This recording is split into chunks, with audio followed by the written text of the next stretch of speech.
Welcome to all my dear viewers in Sameer mathematics research centre. जैसा कि आप लोग जानते हैं कि इस यूट्यूब चैनल पर स्पोकन का भी क्लास स्टार्ट कर दिए, वो भी एकदम जीरो लेवल से। और आपको एक यूनिक चीज बता दे रहे हैं कि आप लोग जब इंग्लिश सीखते हैं तो आप पहले हिंदी सोचते हैं, फिर माइंड में ट्रांसलेट करते, तब बोलते हैं। मेरा सबसे बड़ा एम यही को आपके माइंड से निकालना है कि हिंदी नहीं सोचना है। तो हिंदी नहीं सोचना तो फिर पढ़ना कैसे है, प्रैक्टिस कैसे करना है, मेरे हिंदी नहीं सोचना पड़ेगा।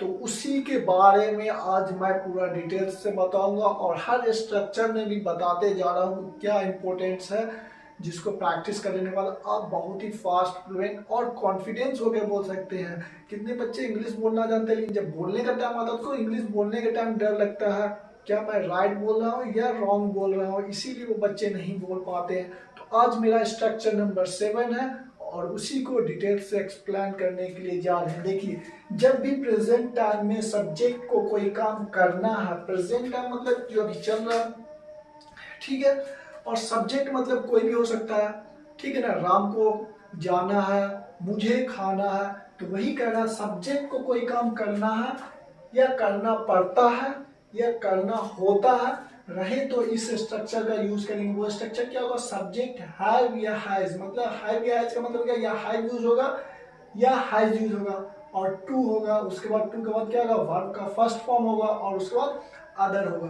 तो अब बता दे रहे हैं कि कौन से सब्जेक्ट के साथ क्या यूज होगा।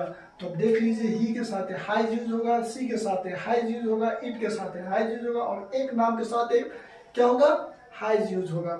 अगर आप नहीं लगाना चाहते, जैसे बोल रहे हैं उसे नहीं जाना है, he doesn't have to go, मतलब कि जब नहीं लगाना तो ही के साथ डजंट हैव लगा देना, सी के साथ डजंट हैव लगा देना, इट के साथ डजंट हैव लगा देना, एक नाम भी रहेगा उसमें भी डजंट हैव। और अगर आई रहेगा तो आई के साथ हैव लगाएंगे, यू रहेगा यू के साथ हैव लगाएंगे, वी रहेगा वी के साथ हैव लगाएंगे, दे रहेगा दे के साथ हैव लगाएंगे, एक से ज्यादा नाम रहेगा उसके साथ भी हैव लगाएंगे। अगर नहीं लगाना है तो उसमें क्या लगाना होगा, तो डोंट हैव, यानी I don't have, we don't have, you don't have, they don't have, एक से ज्यादा नाम रहेगा उसके साथ भी डोंट हैव लगाएंगे।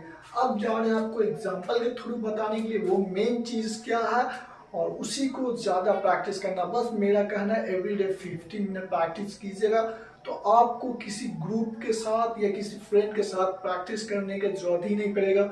और ये एक चीज और कह रहा हूं मैं कि अगर जो चीजें भी मैं दे रहा हूं उसको प्रैक्टिस नहीं कीजिएगा तो आप अपने फ्रेंड के साथ भी इंग्लिश नहीं बोल सकते हैं, ना ग्रुप में बोल सकते हैं, क्योंकि वो अगर नहीं आएगा तो आप बोल ही नहीं सकते हैं।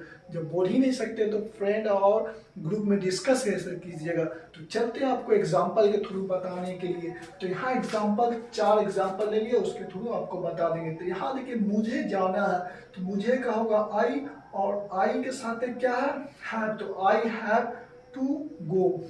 मुझे खाना है तो मुझे का क्या होगा, आई के साथ क्या आएगा, हैव, यहाँ लिखे हुए, और उसके बाद टू आएगा और उसके बाद का फर्स्ट फॉर्म ईट, मतलब आई हैव टू ईट।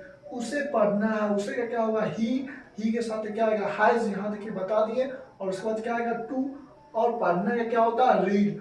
उसे आना है, ही हैज टू कम, ठीक है ना, उसे आना है तो ही हैज टू कम। तो अब देखिए, आप एक चीज देख रहे होंगे, ये दोनों में देखिए कि क्या सेम आ रहा है क्या डिफरेंट आ रहा है। तो आप देख रहे होंगे कि यहाँ से यहाँ तक सेम आ रहा है, लास्ट का डिफरेंट आ रहा है। और इसमें भी देखिएगा तो यहाँ से यहाँ तक सेम आ रहा है, यहाँ से यहाँ तक, और ये लास्ट का चेंज हो रहा है। तो इसका मतलब ये निकलता है कि जब भी आप इस टाइप का सेंटेंस, यानी इस स्ट्रक्चर पर या इस डिफिनेशन पर वाला सेंटेंस बोलिएगा तो उसमें आई के साथ हैव फिक्स हो गया है कि हैव ही आएगा, ही के साथ हैज फिक्स हो गया है मतलब ही के साथ हैज ही आएगा। चेंज क्या होगा, लास्ट का चेंज होगा। मतलब कि हम इसको बांट देते 3 पार्ट में, तो ये मेरा पहला पार्ट हो गया, ये दूसरा पार्ट, ये तीसरा पार्ट। तो ये मेरा दोनों पार्ट फिक्स रहेगा, लास्ट का चेंज होगा। इसमें भी ये दोनों पार्ट फिक्स रहेगा, लास्ट का चेंज होगा। इसमें भी देखिए, ये दोनों पार्ट फिक्स होगा, लास्ट का चेंज होगा, ये दोनों पार्ट फिक्स होगा, लास्ट का चेंज होगा। तो इससे ये ट्रिक्स निकला, इसमें कुछ चीज फिक्स रहेगा और कुछ चीज डिफरेंट होगा, मतलब वो चेंज होता रहेगा। ठीक है ना। तो इसमें टोटल 3 चीज है, 3 चीज में 2 चीज फिक्स रहेगा, एक चीज चेंज होगा। तो जो चीज फिक्स उसका प्रैक्टिस कर लीजिए, प्रैक्टिस कर लीजिएगा तो होंठ पर आ जाएगा, होंठ पर आ जाएगा तो आपको बोलने के टाइम में प्रॉब्लम नहीं होगा और आपको डर भी नहीं रहेगा, क्योंकि आप प्रैक्टिस किए रहिएगा तो आप बोलिएगा फास्ट में और आपको सोचना भी नहीं पड़ेगा। ये नहीं कि हम बोल रहे हैं कि पूरे दिन प्रैक्टिस करो, बस 15 मिनट प्रैक्टिस करो और आपको खुद रियलाइज होगा अब मैं इंग्लिश बोल सकता हूँ विदाउट सोचे हुए। और लास्ट वाले को चेंज करते जाना है। देखिए यहाँ कैसे चेंज किया, अभी आई हैव टू गो तो मुझे जाना है, नीचे में देखिए क्या चेंज किया, आई हैव टू ईट मुझे खाना है, फिर बोल देना आई हैव टू रीड मुझे पढ़ना।